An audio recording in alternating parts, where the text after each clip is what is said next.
किसान भाइयों नमस्कार। आज हम इस वीडियो में जौ की खेती के बारे में बात करेंगे। जौ एक ऐसी फसल है जिसको कम पानी में अधिक पैदावार देती है और अगर हमें नवंबर के महीने में बिजाई करनी है तो हम इस फसल की बुआई कर सकते हैं, क्योंकि नवंबर के महीने में या अंत में हम सरसों की बुआई नहीं कर सकते। अगर इस समय हम सरसों की बुआई करते हैं तो हमारी पैदावार में एक भारी गिरावट आती है। तो सरसों के विकल्प के रूप में जौ एक अच्छी फसल है जो गेहूं के बराबर ही हमें पैदावार देती है। इसका रेट कम होता है परंतु पैदावार इसकी पूरी होती है। तो जौ एक बहुत ही अच्छी फसल है। तो आज इस वीडियो में हम जौ की खेती कब करनी है, बिजाई कब करनी है इसकी, इसमें क्या खाद देनी है और इसकी कौन कौन सी टॉप वैरायटियां हैं जिनको लगाकर हम एक अच्छी पैदावार प्राप्त कर सकते हैं। इसमें अगर और भी कुछ नई चीज़ें हैं वो भी हम आपको इस वीडियो में बताएंगे, तो बने रहिएगा इस वीडियो में। तो इन सभी चीज़ों की जानकारी के लिए किसान भाइयों आपसे निवेदन है कि वीडियो के अंत तक ज़रूर बने रहें, वीडियो को अंत तक देखें, क्योंकि वीडियो के अंत में हमेशा हम एक महत्वपूर्ण चीज़ फसल के बारे में आपको बताते हैं जो कि आपको इस वीडियो में भी मिलेगा। तो सबसे पहले बात करते हैं जौ की बिजाई कब करनी चाहिए। वैसे तो जौ की बिजाई अक्टूबर के लास्ट हफ्ते से शुरू हो जाती है, परंतु इसका सही समय की बात करें तो नवंबर का पूरा महीना ही इसका सही समय के रूप में गिना जाता है। उसमें भी हम अगर सटीक समय की बात करें तो 5 से 25 नवंबर तक इसके बिजाई का एक अच्छा समय रहता है। इस समय टेम्परेचर भी डाउन हो जाता है और इसमें भी अगर हम लेट ले जाने की बात करें तो 30 नवंबर तक हम इसको लेट में बिजाई कर सकते हैं। उसके बाद दिसंबर का महीना आ जाता है। बहुत से लोग दिसंबर के महीने में भी बिजाई इसकी करते हैं, परंतु हम उसकी सिफारिश नहीं करते, क्योंकि दिसंबर के महीने में जो जौ की बुआई होती है उसकी पैदावार का कोई नियंत्रण नहीं रहता, उसका कुछ पता नहीं चलता कि उसमें पैदावार कितनी आएगी। तो नवंबर के पूरे महीने में आप जौ की बिजाई कर दें। अब बात आती है जौ की बिजाई में हमें खाद कौन कौन से डालनी चाहिए। तो सबसे पहली आती है डीएपी। अगर आप डीएपी डाल रहे हैं तो आपको 22 से 24 किलो डीएपी प्रति बीघा देनी है। अगर आप एनपीके डाल रहे हैं 12-32-16 तो आपको 31 किलो डीएपी प्रति बीघा देनी है। और अगर आप सुपर डाल रहे हैं तो आपको सुपर 60 किलोग्राम प्रति बीघा देनी है। इन तीन चीज़ों में से आपको सिर्फ एक ही चीज़ देनी है, या तो डीएपी दे दीजिए या एनपीके दे दीजिए या सुपर डाल दीजिए। इसके साथ आपको 15 किलोग्राम यूरिया प्रति बीघा के हिसाब से देनी है। फिर आता है पोटाश। पोटाश आपको 15 किलोग्राम प्रति बीघा के हिसाब से देनी है। और जिंक 33% वाला आपको 3 किलोग्राम प्रति बीघा के हिसाब से जब आप ज़मीन को तैयार करते हैं तो उस समय आपको बिजाई से पहले नीचे देनी है इसको। ये सभी खाद मिला के आप नीचे छींटे द्वारा या कैसे भी करके मशीन द्वारा बिजाई करके दे सकते हैं। बस एक विशेष चीज़ का आपको ध्यान रखना है, जिंक या फास्फोरस युक्त जो भी आप उर्वरक दे रहे हैं उसको डायरेक्ट मिला के नहीं देना है, दोनों का अलग अलग छींटा लगाना है। जैसे कि डीएपी और जिंक का अलग अलग छींटा लगाना है आपने, क्योंकि अगर आप डीएपी या जिंक को मिला कर देंगे तो इन दोनों का ही रिज़ल्ट नहीं आएगा, ये एक नई क्रिया कर जाएंगे। तो किसान भाइयों खाद हमारी हो गई है। इस प्रकार से आपने जौ में ये खाद नीचे ही देनी है। उसके बाद पहले पानी पर आपने यूरिया देनी है, वो भी 15 किलो। फिर दूसरे पानी पर 15 किलो यूरिया देनी है। कुल मिलाकर एक बैग यानी 45 किलो यूरिया आपने जौ में देनी है, जिससे कि हमें एक उच्च पैदावार प्राप्त होगी। अब बात आती है हमें वैरायटी कौन सी लगानी है जौ की, जो हमें एक अच्छी पैदावार दे, चाहे वो हमारी भारी मिट्टी हो या हल्की मिट्टी हो या मध्यम मिट्टी हो।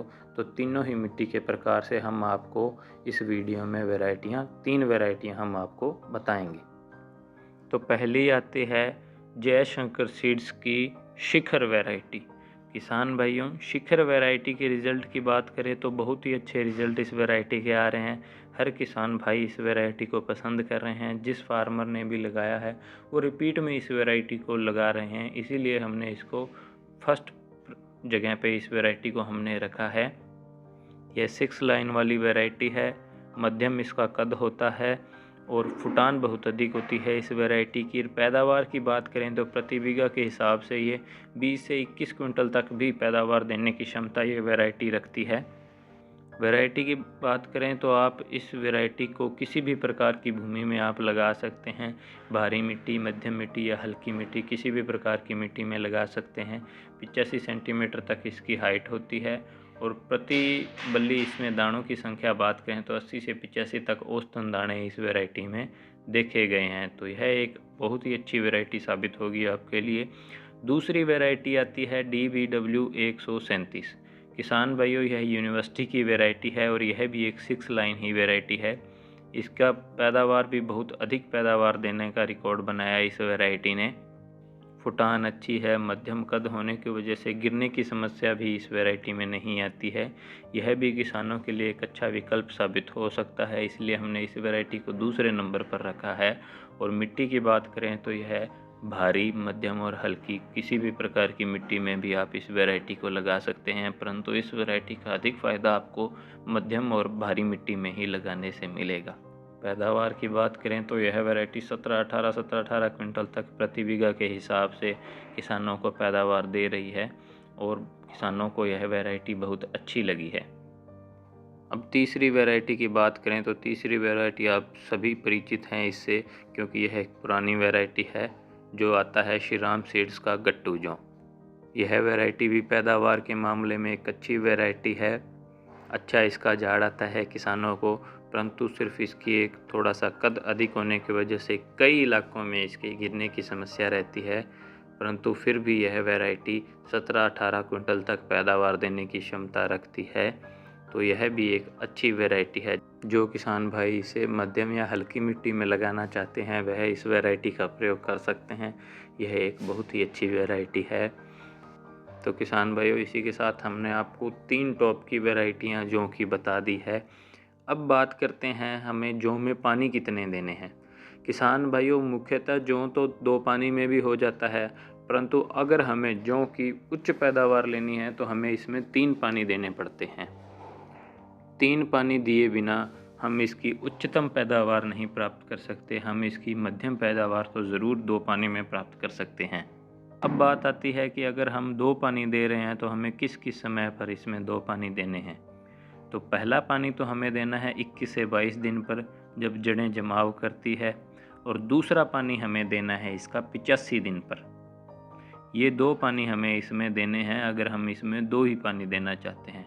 और अगर हम जौ में 3 पानी देना चाहते हैं तो हमें पहला पानी 21 दिन पर, दूसरा पानी 65 दिन पर और तीसरा पानी 95 दिन पर इसमें हमें देना है, ताकि हम एक उच्च पैदावार प्राप्त कर सकें। इस प्रकार से आपको किसान भाइयों जौ की खेती करनी है। इस चीज़ों का विशेष ध्यान रखिएगा, तभी हम एक उच्चतम पैदावार प्राप्त कर सकते हैं। किसान भाइयों, इस वीडियो में हमने आपको जौ की पूरी खेती के बारे में बताया है कि कैसे कैसे किस किस समय पर आपने इसमें क्या करना है। इसके अलावा इससे अगली वीडियो हम इसमें एक स्प्रे बताएंगे, जिससे कि आप जौ की पैदावार को और भी बढ़ा सकते हैं, अच्छी पैदावार ले सकते हैं। एक न्यूट्रिशन की स्प्रे हम आपको इसमें बताएंगे।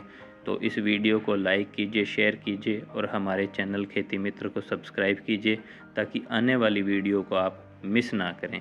धन्यवाद किसान भाइयों।